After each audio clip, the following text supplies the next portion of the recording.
और आईएमएफ की प्रबंधन निदेशक गीता गोपीनाथ ने कहा कि भारत अपनी विकास दर के मामले में बहुत अच्छा प्रदर्शन कर रहा है। इसी प्रकार अमेरिका में माइक्रोसॉफ्ट के सह संस्थापक बिल गेट्स ने सिएटल में 2000 से अधिक भारतीय अमेरिकी समुदाय को संबोधित करते हुए बताया है कि भारत प्रौद्योगिकी, कृषि और स्वास्थ्य सेवा जैसे क्षेत्रों में अभूतपूर्व नवाचारों के साथ वैश्विक नेता है। आइए इस रिपोर्ट में उन अंतर्निहित स्थितियों पर एक नजर डालते हैं जो इन कथनों को संदर्भ प्रदान करती है।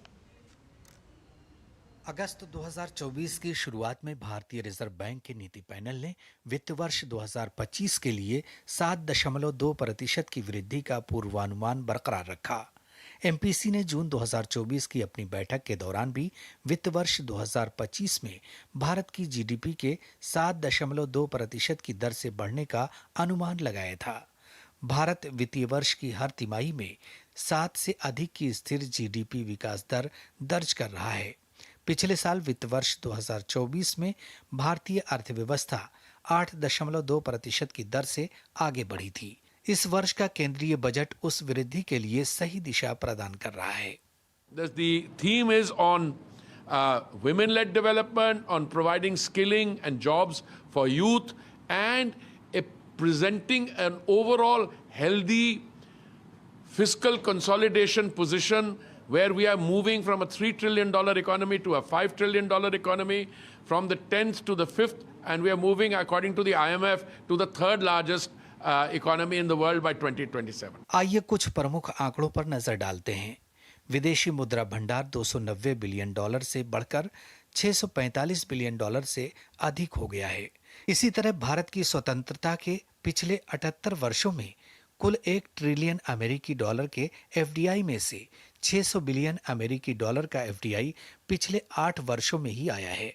भारत में 160 देशों से एफडीआई आता है और 61 क्षेत्रों में निवेश किया जाता है। प्रत्यक्ष करदाताओं की संख्या भी दोगुनी हो गई है, जिससे सरकार की वित्तीय स्थिति मजबूत हुई है। Startups, today we have 140,000 startups. We have about 135 unicorns. We've created the third best ecosystem in the world.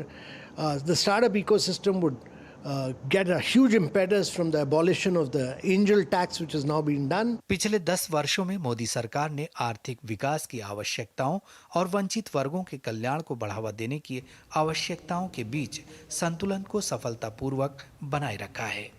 NITI Aayog की एक रिपोर्ट में कहा गया है कि पिछले 10 वर्षों में लगभग 250 मिलियन लोग गरीबी से बाहर निकले हैं।